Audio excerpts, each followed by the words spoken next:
Yadi Madat, everyone. I would like to welcome you to our webinar on health insurance.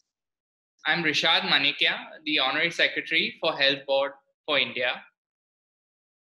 Today, because of better healthcare, we live longer than ever before. But this increasing lifespan comes with many complications. We live with medical issues far longer now, and there is a need for more and more treatments and procedures. This can be a heavy burden on a family, which is why it's very important for us to have a product like health insurance to help us to reduce the financial impact. We've been getting a number of questions from the Jamaat with regards to health insurance in this time of crisis. And so today we have two very eminent speakers to help us answer those questions. First, we have Mr. Shafiq Porbandarwala, who is the president of the All India Furniture Manufacturers and Trade Association, and who has been associated with the Aga Khan Economic Planning Board as a member and honorary secretary. And second, we have Mr. Sahil Dodia, who is the national head of SKD Insurance Broking Services and an associate at the Insurance Institute of India, with over 13 years of experience in the industry. He's a member also of the Aga Khan Health Board for India. Welcome to you both, gentlemen, and I will hand it over to you, Shafiq Bhai. Thank you very much. Welcome, Sahil, for being with us, and I really appreciate that you are sharing your experience, your knowledge with the Jamaat here today. So, सबसे पहले हमेशा हम जिंदगी में जो कुछ भी करते हैं, उसके पहले एक सवाल दिमाग में आता है कि हम ये क्यों कर रहे हैं? Why are we doing this? शा माटे आ करिए छे? इसी तरह से जब मेडिकल इंश्योरेंस की बात आती है, तो ये सवाल अक्सर सबसे पहले दिमाग में आता है कि क्यों हेल्थ इंश्योरेंस? इसके क्या फायदे हैं? इससे मुझे क्या बेनिफिट होगी? और जब हम हेल्थ इंश्योरेंस की बात करते हैं, तो और एक टर्म लाइफ इंश्योरेंस भी दिमाग में आता है. तो साहिल, आई रिक्वेस्ट कि आप बेनिफिट्स ऑफ हेल्थ इंश्योरेंस पहले तो समझाइए और ये टर्म लाइफ इंश्योरेंस से कैसे अलग है, हमें प्लीज समझाइए. साहिल. थैंक यू शफीक भाई. याली मदद एवरीवन.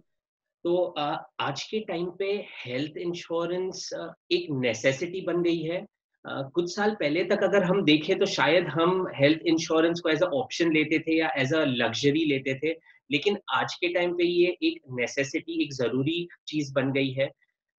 आज अगर कोई भी इंसान बीमार होता है या उसे कोई इंजरी होती है और उसके लिए अगर वो हॉस्पिटलाइज्ड होता है, तो उसे उस इलाज के लिए जो भी खर्चा लगता है, चाहे वो दवाइयों का खर्चा हो, चाहे वो नर्सिंग चार्जेस या डॉक्टर चार्जेस हो, चाहे वो ऑपरेशन या सर्जरी करना पड़े तो उसका खर्चा हो, या फिर कोई रिपोर्ट्स करना पड़े, तो ये जितने भी खर्चे हैं, तो ये सारे हेल्थ इंश्योरेंस में कवर होते हैं.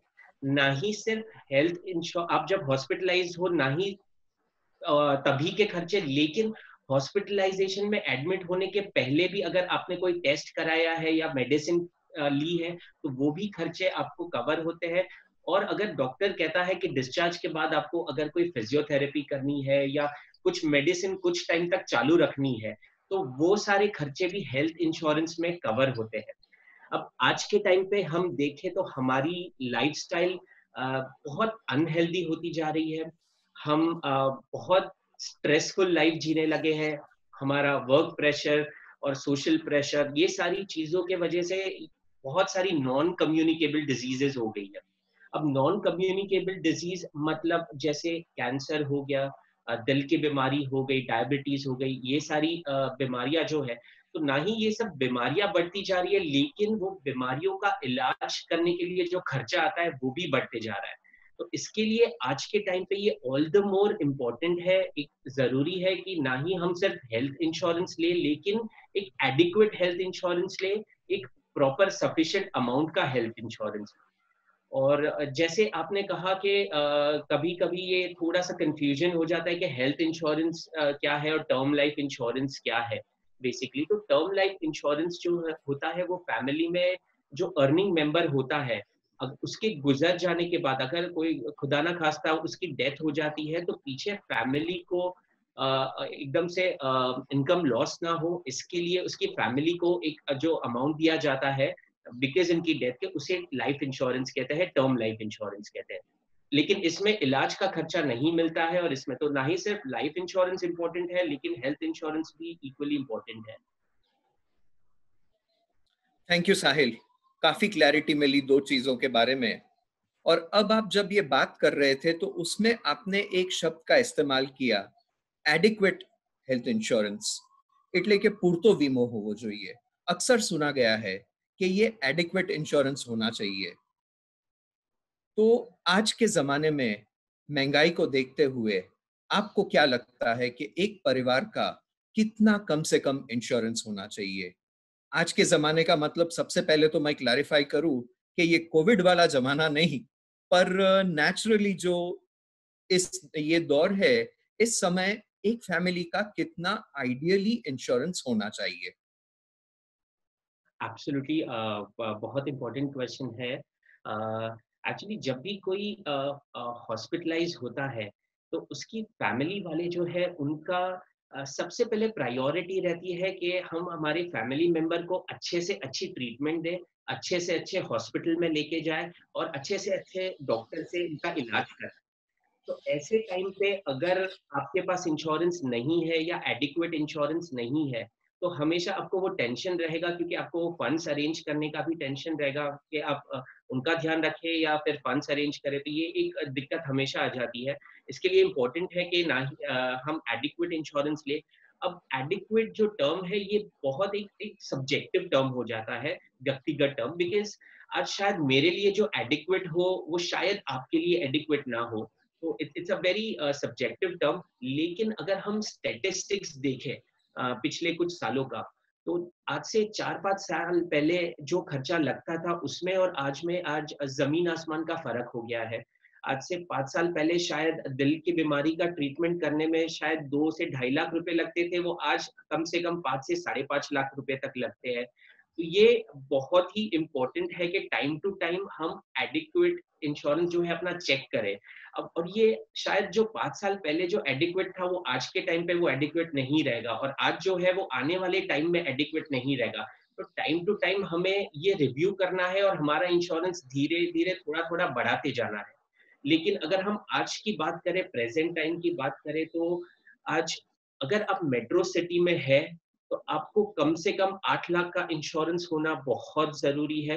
Because time to time inflation बढ़ते जा रहा है, हम देख रहे हैं कि हर दवाइयों का कॉस्ट बढ़ते जा रहा है। अगर आप हॉस्पिटलाइज्ड हो रहे हो, तो इलाज का खर्चा बढ़ते जा रहा है, और ये बढ़ते ही जाएगा। तो हमें आज के टाइम पे अगर सफिशिएंट इंश्योरेंस होना है, एटलीस्ट मेट्रो सिटीज में, तो 8 लाख इंश्योरेंस होना बहुत जरूरी है। और अगर आप मेट्रो सिटी में नहीं है, टीयर 2 टीयर 3 सिटीज में है, तो एटलीस्ट 5 लाख का इंश्योरेंस होना बहुत जरूरी है। चलो, आपने दो मैजिक फिगर दिए, मेट्रो सिटी में 8 लाख का और टीयर 2 टीयर 3 सिटी में कम से कम 5 लाख का। थोड़ा जैसे मैंने कहा कि एक सब्जेक्टिव है, शायद आपको वो कम लगे तो आप और भी ज्यादा ले सकते हैं, बट ये जस्ट स्टैटिस्टिकली एक फिगर है। फाइन, फाइन, जी। ओके। आज के जमाने में इतनी ज्यादा कंपनीज की इतनी अलग अलग पॉलिसीज है, जो देख करके बहुत बार मैं कंफ्यूज हो जाता हूं। साहिल, एक एडवाइस कीजिए कि मेरे लिए, मेरे परिवार के लिए बेस्ट पॉलिसी कौन सी होगी? बेस्ट मतलब बेस्ट, नो कॉम्प्रोमाइज। इसके अलावा और एक चीज हमेशा जो देखी गई है कि इंश्योरेंस कंपनीज की या किसी की भी फाइन प्रिंट बहुत ज्यादा होती है। और मुझे स्पेसिफिकली अगर आप हेल्प कर सकते हैं, कुछ समझा सकते हैं कि फाइन प्रिंट में मुझे क्या देखना है, किन चीजों का ध्यान रखना है पॉलिसी लेते वक्त? Like you rightly said Shafiq भाई, आज के टाइम पे जब भी करती है, बहुत कई सारे प्रोडक्ट्स होते हैं, तो बहुत बार हम कंफ्यूज हो जाते हैं कि कौन सी प्रोडक्ट में जाए। बिकॉज आज वो लोग बहुत बार कुछ ना कुछ बेनिफिट्स दिखाते हैं कि हमारी कंपनी में ये है जो दूसरी कंपनी में नहीं है। जैसे एक अगर फ्री मेडिकल चेकअप देगा तो दूसरा बोनस देगा, तो तीसरा कुछ और देगा। ये हम बहुत बार देखते हैं और कंफ्यूज हो जाता है। लेकिन आज मैं जो आपको कुछ चीजें हैं, कुछ 5 पॉइंट्स हैं जो बताना चाहूंगा, जो आप कोई भी पॉलिसी ले, पहले आपको ये देखना है कि ये 5 पॉइंट्स है या नहीं, इरिस्पेक्टिव ऑफ आप कोई भी एज में हो, आपकी कोई भी हेल्थ कंडीशन हो, या प्राइवेट पॉलिसी ले रहे हो या पीएसयू से पॉलिसी ले रहे हो, ये 5 चीजें बहुत इंपॉर्टेंट है देखना। पहली पॉइंट जो आपको देखनी चाहिए वो है को पेमेंट। आज को पेमेंट क्या है? अगर आज कोई कंपनी पॉलिसी में को पेमेंट की कंडीशन डालती है, तो उसका मतलब होता है जब आप क्लेम करते हो, तो क्लेम का कुछ प्रतिशत, कुछ टका आप खुद बेयर करेंगे आपकी पॉकेट से। अब ये प्रतिशत कितना होता है? ये 5% से लेकर तो ऊपर में 40% तक भी जाता है। तो आपको मेक श्योर करना है, अगर आपने 3 लाख का क्लेम किया और अगर आपकी पॉलिसी में 30% कोपे है, तो सीधा सीधा 90,000 आपको आपकी जेब से भरना पड़ेगा। तो इसके लिए ये बहुत ही इंपॉर्टेंट है कि सबसे पहले आप देखें कि आपकी पॉलिसी में कोपे ना हो। सेकेंड चीज, अगर कोपे है, अगर कोई रीजन से अगर ये जरूरी है, तो आपको ट्राई करना है जितना कम से कम कोपे हो। सेकेंड चीज जो आपको देखनी है आपकी पॉलिसी में, क्या आपकी पॉलिसी में डिजीज वाइज कैपिंग है।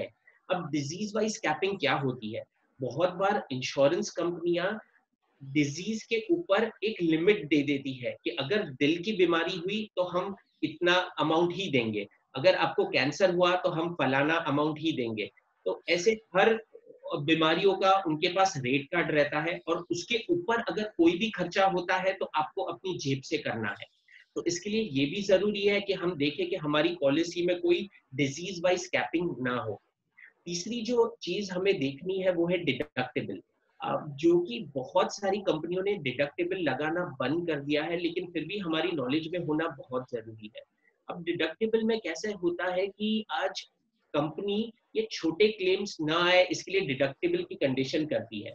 तो इसमें वो एक अमाउंट पहले से ही फिक्स कर देती है, जैसे फॉर एग्जांपल 30,000, कि अगर आप 30,000 तक क्लेम करोगे तो आपको ही बेयर करना है, और उसके ऊपर कुछ होता है तो वो कंपनी बेयर करेगी।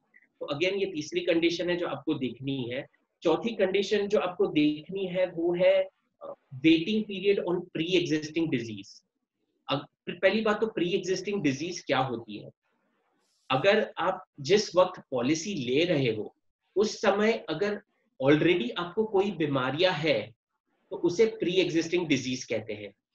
तो अगर आप प्री एग्जिस्टिंग डिजीज का वेटिंग पीरियड कितना है वो कंपनी टू कंपनी डिफर करता है।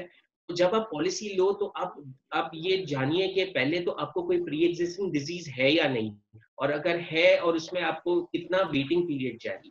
तो ये एक इम्पॉर्टेंट बात है। और लास्ट बात मैं जो कहना चाहूंगा जो बहुत इंपॉर्टेंट है, वो आप देखिए कि कैशलेस फैसिलिटी आपकी पॉलिसी में है या नहीं, और है तो उसका नेटवर्क कैसा है। बिकॉज बहुत बार लोगों के कुछ प्रेफरेंसेस रहते हैं, उनकी हॉस्पिटल उनको पता है, उनको खाली कोई कोई हॉस्पिटल्स में ही उनको ट्रीटमेंट लेना, उनको उसमें ही एडमिट होना है। तो उनको पहले देखना है कि क्या आपकी जो पॉलिसी है उसमें वो हॉस्पिटल ऑलरेडी कवर्ड है फॉर कैशलेस या नहीं। तो ये जो 5 चीजें हैं वो आप कोई भी एज में हो, कभी भी आप पॉलिसी लो, तो ये देखना बहुत ही इंपॉर्टेंट है। आज के हिसाब से जो आज के दिमाग सिचुएशन के हिसाब से सभी के दिमाग में है कि क्या कोविड-19 महामारी की वजह से अगर बीमारी हुई, हॉस्पिटलाइजेशन हुआ, तो मेरी जो मौजूदा पॉलिसी है, एग्जिस्टिंग पॉलिसी, वो क्या ये बीमारी कवर करेगा? एब्सोल्युटली, आई थिंक बहुत ही इंपॉर्टेंट क्वेश्चन है, स्पेशली आज के समय में। तो अगर आपके पास ऑलरेडी हेल्थ इंश्योरेंस पॉलिसी है और वो 30 दिन पुरानी है, तो यस, कोविड-19 उसमें ऑटोमेटिकली कवर्ड है, आपको टेंशन लेने की जरूरत नहीं है। Okay, fine fine. अभी मेरे कुछ पहचान वाले ऐसे हैं, दोस्त है, जिनको शायद आज की सिचुएशन देख करके, थोड़ी क्राइसिस वाली हालत देख करके ऐसा लग रहा है कि उनको हेल्थ इंश्योरेंस लेना चाहिए और लेना है। तो आज जो हिसाब से सारे शहर में लॉकडाउन है, तो वो हेल्थ इंश्योरेंस कहाँ से और कैसे ले सकते हैं? और मेन क्वेश्चन कि आज अगर वो हेल्थ इंश्योरेंस ले भी, तो क्या कोविड-19 उस हेल्थ इंश्योरेंस में कवर्ड होगा या नहीं? राइट, तो इंश्योरेंस है वो एसेंशियल सर्विसेज में आती है। तो इंश्योरेंस कंपनियां चालू है, फंक्शन कर रही है, पॉलिसीज इश्यूज हो रही है। ऑल्दो स्टाफ मैक्सिमम स्टाफ है जो वर्क फ्रॉम होम कर रहे हैं, लेकिन यस पॉलिसीज इशू हो रही है। तो आज भी अगर आपको या किसी भी जन को अगर पॉलिसी लेनी है तो वो यस ले सकता है, जैसे ही वो नॉर्मल ओकेजन में लेते थे। चाहे वो आप अगर उनके पास कोई एजेंट है या ब्रोकर है जिनके थ्रू लेना है तो उनके थ्रू ले सकते हैं। अगर वो वेब एग्रीगेटर ऑनलाइन लेना चाहे या बैंक्स के थ्रू लेना चाहे तो भी ले सकते हैं। तो डायरेक्टली इंश्योरेंस कंपनी की वेबसाइट पे लॉगिन करके भी ले सकते हैं। तो ऑप्शंस तो बहुत सारे हैं और आज के टाइम पे भी उन्हें मिल जाएगा। अब कोविड-19 का जो कवर है वो मोस्ट ऑफ द पॉलिसीज में 30 डेज का वेटिंग आता है हेल्थ इंश्योरेंस में। तो अगर आप लेते भी हो आज तो उसमें 30 डेज का वेटिंग पीरियड लगेगा। अब एक सवाल जो दिमाग में आता है कि मैं और मेरे परिवार का 10 लाख रुपए का समझो मैं इंश्योरेंस लेना चाहता हूं, तो 10 लाख रुपए का इंश्योरेंस लेने से सिर्फ एक ही चीज रोकती है और वो है प्रीमियम की रकम। दिल तो बहुत करता है कि 10 लाख का इंश्योरेंस ले ही लूं, लेकिन वो प्रीमियम का फिगर देख के तकलीफ तो हो जाती है। साहिल, एक वो अपनी भाषा में अगर बोलूं तो कुछ शॉर्टकट दिखाओ यार कि प्रीमियम कम लगे, प्लीज हेल्प। आई नो ये एक बहुत ही कंसर्निंग मैटर है। बहुत लोग ये इशू फेस कर रहे हैं बिकॉज कई बार प्रीमियम थोड़े अनअफोर्डेबल हो जाते हैं। लेकिन आज के टाइम पे जैसे मैंने कहा ये एक नेसेसिटी है, तो हमें उसका बजट बाकी सब एसेंशियल चीजों के जैसा ही करना है। जैसे दूसरी सब नेसेसिटी चीजें हैं वैसे ही हमें इंश्योरेंस के लिए भी ईयरमार्क करके रखना है कुछ मनी। बिकॉज जैसे जैसे टाइम जा रहा है, जैसे जैसे बाहर इलाज के खर्चे जा रहे हैं, मेडिकल के प्रीमियम भी दिन बर दिन बढ़ते ही जाने वाले हैं। तो यस ये थोड़ा सा इशू है। लेकिन अगर आप रिटेल पॉलिसी की बात करते हैं स्टैंडर्ड जो अवेलेबल है मार्केट में, तो आपके अगर आपने कहा कि आपको 10 लाख की पॉलिसी लेनी है लेकिन कहीं ना कहीं वो आपको प्रीमियम जस्टिफाइबल नहीं हो रहा है या अनअफोर्डेबल लग रहा है, तो आप एक ऑप्शन टाइम बीइंग कर सकते हैं कि आप कम अमाउंट की पॉलिसी ले और बाकी का जो अमाउंट है वो एक सुपर टॉप अप पॉलिसी ले ले। तो अब सुपर टॉप अप पॉलिसी में कैसा होता है कि प्रीमियम इज रिलेटिवली चीप। वो रेगुलर पॉलिसी से प्रीमियम थोड़ा उसका सस्ता होता है, और लेकिन वो इफेक्ट में आती है जब आपका बेस सम इंश्योर्ड खत्म हो जाए उसके बाद। तो अगर आप पूरा 8 लाख या 10 लाख का इंश्योरेंस नहीं ले पा रहे हैं फॉर सम एनी रीजन, तो फिर आप 3 लाख या 5 लाख का बेस पॉलिसी ले लें और बाकी का अमाउंट उस पर एक सुपर टॉप अप करवा लीजिए। ओके, समझ में आया साहिल कि 3 लाख का बेस और 7 लाख का सुपर टॉप अप। साहिल, अपनी जमात में काफी प्रोफेशनल्स है और आज देखा गया है कि जो भी प्रोफेशनल्स अलग अलग कंपनीज में काम करते हैं, उनके और उनकी फैमिली का इंश्योरेंस उनकी कंपनी ही निकाल लेती है। अब ऐसी सिचुएशन में जबकि उनके पास उनकी फैमिली कंपनी के जरिए कवर्ड है, how advisable it is or how necessary is it that they have a insurance of their own separately, individually, elsewhere apart from the company? Absolutely, ideally it is very important. और मैं जानता हूँ mostly जितने भी youngsters हैं उन्हें ये question आता है कि मेरी ऑफिस में मुझे इंश्योरेंस मिल रहा है, ना ही सिर्फ मेरे लिए लेकिन मेरी फैमिली के लिए, तो मैं क्यों अलग से लूँ। तो अब नॉर्मली कैसा होता है आज के टाइम में, हम ना ही सिर्फ कई बार जॉब्स बदलते हैं लेकिन हम करियर्स भी बहुत बार बदलते हैं। तो आज आप जो कंपनी में है वो कंपनी शायद आपको इंश्योरेंस दे रही है, लेकिन अगर आप कंपनी स्विच करते हो, कल उठ के आप दूसरी कंपनी में जाते हो जॉब करना, तो नेसेसरी नहीं है कि वो कंपनी भी आपको इंश्योरेंस दे। ये फर्स्ट चीज। सेकंड, अगर आप कंपनी से रिटायर होते हो तो वो टाइम पे आपके पास कवर नहीं होगा, बिकॉज ये जो कवर है कॉर्पोरेट पॉलिसी, कॉर्पोरेट कवर है जो जब तक आप वो कंपनी में काम कर रहे हो तब तक ही रहता है। जब आप वो कंपनी छोड़ देते हो तो वो कंपनी, वो कवर सीज हो जाता है।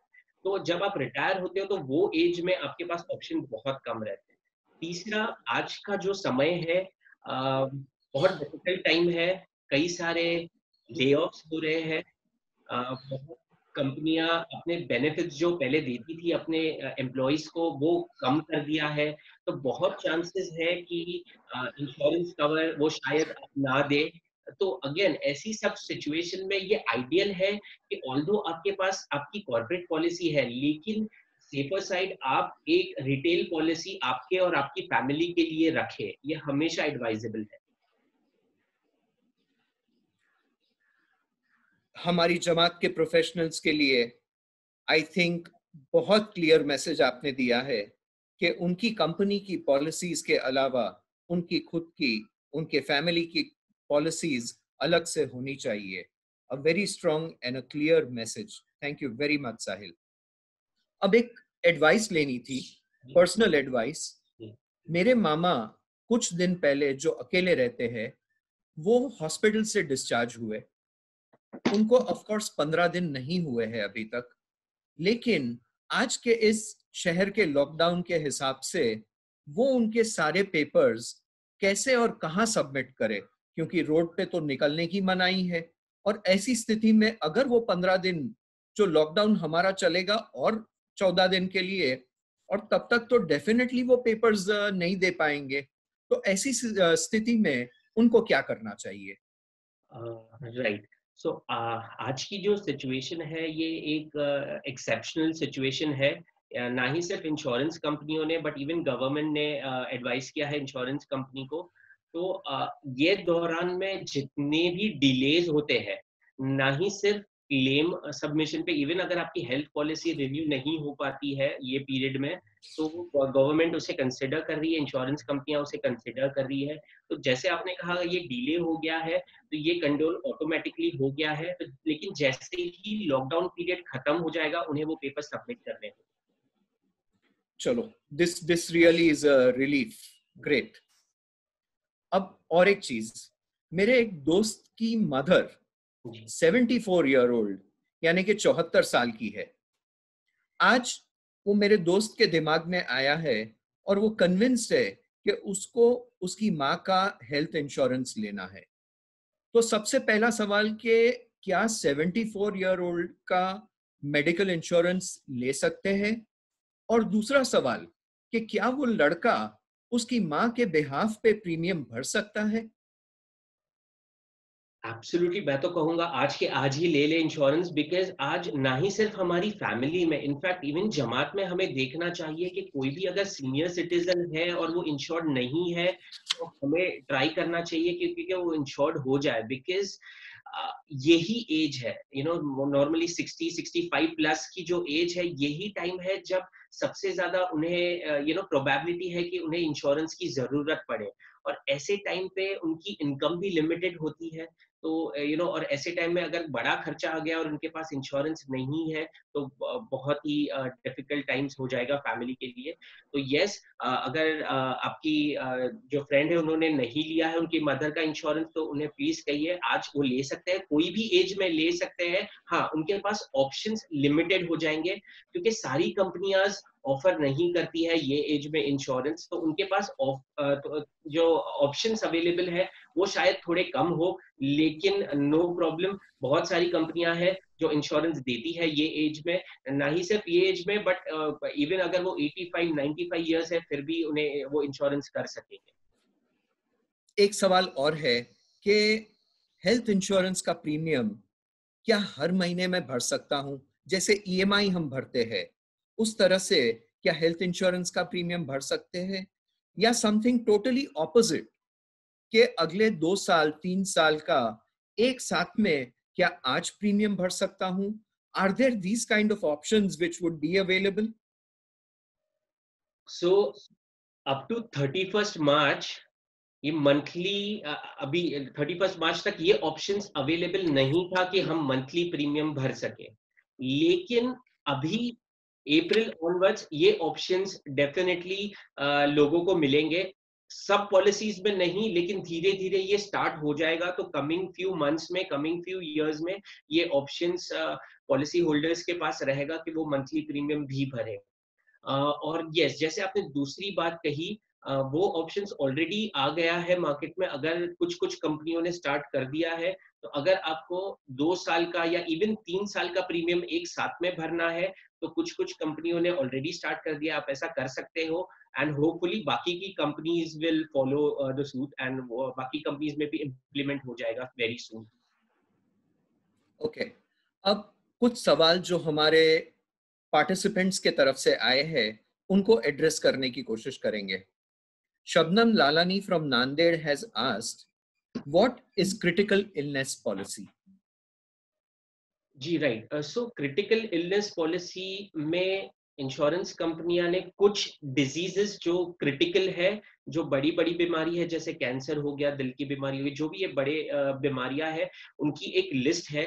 तो अगर आपको पॉलिसी लेने के बाद अगर उनमें से कुछ भी बीमारियां होती है, तो कंपनी एक लंप सम अमाउंट आपको दे देती है। तो ये बेसिकली क्रिटिकल इलनेस कवर में होता है। This is it Okay. Is Nadia Khakiani from Bangalore has a question. What is the difference between individual policy and family floater policy?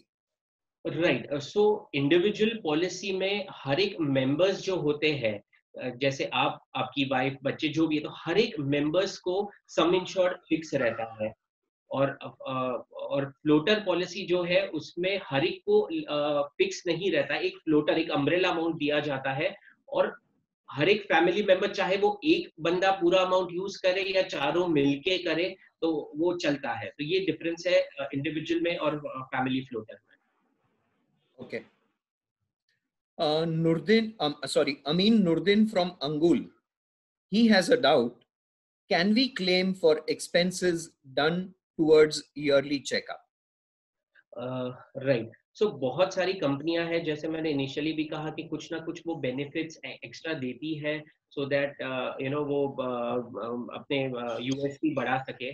तो यस, आप कर सकते हैं, लेकिन वो डिपेंड करता है कंपनी टू कंपनी। कोई कंपनी है जो हर साल देती है, कोई कंपनी है जो 2 साल में एक बार देती है, कोई कंपनी है जो अगर क्लेम फ्री अगर है 4 पॉलिसी तो 4 साल में एक बार देती है।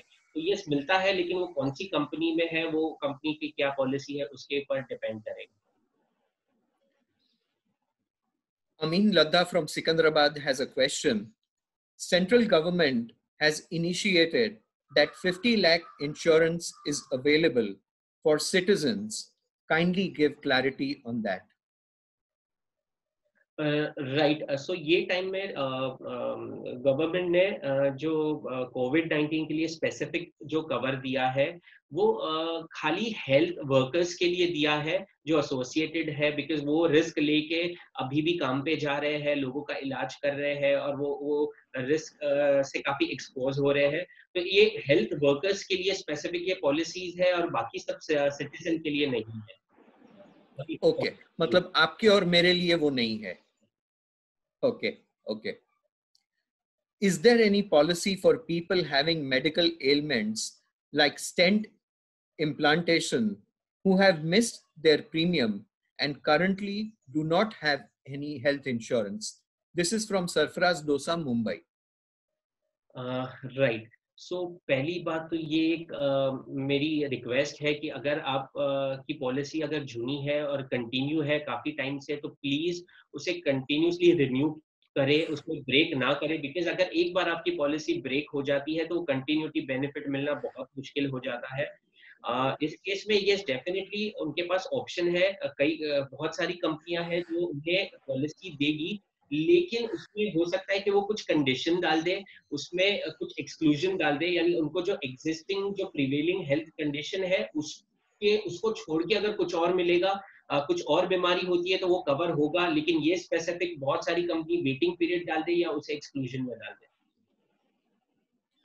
हमारे पास और कई ज्यादा सवाल है, लेकिन I think so we are running short of time. We are already overshot time. Just one last question, Sahil. which probably I find is one of the most important questions. कि मेडिकल इंश्योरेंस का premium मैं पिछले 10 साल, 12 साल, 15 साल से भरते आया हूं, और न तो आज दिन तक हॉस्पिटलाइजेशन हुआ है, न क्लेम का 1 रुपया मिला है। आज के इन्वेस्टमेंट और रिटर्न वाले हिसाब में अगर मैं ये सोचूं कि प्रीमियम भरने के बजाय अगर वही पैसा मैं सिस्टमैटिक इन्वेस्टमेंट प्लान जो SIP में अगर इन्वेस्ट करता, तो शायद आज 10, 12, 15 साल बाद इतनी बड़ी रकम हो जाती कि कोई भी मेरे हॉस्पिटलाइजेशन का खर्चा है probably could have been taken care of. तो हमेशा ये एक दुविधा आती है कि मेडिकल इंश्योरेंस प्रीमियम भरूं या कहीं ना कहीं इन्वेस्टमेंट मीडियम से पैसा इन्वेस्ट करूं. Please help sort out this particular confusion with me. And I'm sure ये मेरा नहीं, ये काफी लोगों का confusion रहा है. Right. So, like you rightly said, actually हमें हर चीज का अपना अपना काम होता है. इन्वेस्टमेंट के हिसाब से इन्वेस्टमेंट भी करना चाहिए, लेकिन हेल्थ इंश्योरेंस को हम प्रॉफिट लॉस में नहीं लेना चाहिए. सबसे पहले तो ये बहुत अच्छी बात है कि अगर कोई हॉस्पिटलाइजेशन नहीं हुआ, क्लेम नहीं हुआ, you should be very happy about it. और आपको यही होप करना चाहिए कि आगे फ्यूचर में भी कभी हॉस्पिटलाइजेशन ना हो. लेकिन ये एक प्रोबेबिलिटी के हम सिर्फ एक अपने आप को इंश्योर करना चाहते हैं कि फ्यूचर में कभी हो. अभी जैसे आपने कहा इन्वेस्टमेंट किया, तो आज के टाइम पे हो सकता है आपकी इन्वेस्टमेंट की वैल्यू भी कम हो जाए, और ऐसे टाइम पे अगर हॉस्पिटलाइजेशन हुआ और आपके पास इंश्योरेंस नहीं है, तो अभी तक आपने जितना भी सेव किया है हो सकता है वो एक ही हॉस्पिटलाइजेशन में पूरा खर्चा हो जाए. और उसके बाद क्या, क्योंकि आपकी सेविंग एक बार आपने यूज कर ली, लेकिन इंश्योरेंस में क्या है, आप हर साल पॉलिसी रिन्यू कर सकते हैं. और खुदा ना खास्ता अगर एवरी ईयर आपको हॉस्पिटलाइज होना पड़ा, तो एवरी ईयर भी आप क्लेम कर सकते हैं. ऐसा नहीं है कि पिछले साल मैंने किया तो अगले साल मैं नहीं कर सकता हूँ. लेकिन अगर आपकी सेविंग एक बार वाइप आउट हो गई, तो नेक्स्ट ईयर आप क्या करोगे, फिर वापस से इन्वेस्टमेंट तोड़ो, ये करो, तो फाइनेंशियल एक धक्का लग जाता है. इसके लिए इम्पोर्टेंट है कि इंश्योरेंस अपनी जगह पे है, उसे आप इसे ऐसे कंपेयर ना करें प्रॉफिट लॉस में. इंश्योरेंस ले और क्लेम ना हो तो बहुत खुश होइए उस बात के लिए, और आप हमेशा ऐसी दुआ करिए कि आपके पैसे वेस्ट हो जाए. अब जिन लोगों के और भी सवाल अगर दिमाग में आए हैं या उनके विचार आए हैं, तो वो हमें हमारे ईमेल आईडी healthinsurance.akhb@gmail.com पर भेज सकते हैं. ईमेल आईडी एक बार फिर दोहरा ले, healthinsurance.akhb@gmail.com. Thank you very much. It was very enlightening and wonderfully shared. और आपने बहुत अच्छी तरह से, आसानी से, जो एक आम आदमी समझ सके उस भाषा में सारी चीजें समझाई. Thank you once again, Sahil. Thank you. Now, the Honorary Secretary of the Aga Khan Health Board for India, Rishad Manekia, we would like to invite you to conclude this with your thoughts on health insurance. And apart from health insurance, we would like you to share your thoughts, your vision, your areas of concern for the Jamaat for the coming times. Please, Rishad Manekia, we welcome you. Thank you, Shafiq Bhai, and thank you, Sahil. This is a wonderful session and very informative. As you said, it is unfortunate very much that, it's only in times of emergency, whether it's a virus or whether it's a heart condition, that we realize that, the need for a health insurance. It's a very important tool that can be used, if used appropriately, can create a good safety net for our family. Today with the coronavirus situation, we face a global health crisis like we have never seen before, and it is even more critical for each of us to be proactive today and take steps to make sure that we have adequate insurance and that we are adequately covered. At Aga Khan Health Board, we are constantly striving to build, nurture, and protect, the Jamaat's health so that they can build and enhance on their quality of life. Some of the initiatives we're looking at in this crisis time is bringing to you correct, relevant, and timely information through the WhatsApp channel and through our webinars and other online forums. We have our doctors and volunteers available to respond to Jamaati queries, to give advice on prevention, on testing and treatment for COVID-19, as well as the general Jamaati health concerns. We have also put together a team of counselors who are available to call back via the council helpline. I'll repeat that number, which is 8879 700 800. The calls are confidential and private, and I would very much encourage the Jamaat to make use of that. Thank you, everyone, and stay home, stay safe, and Yali Badal.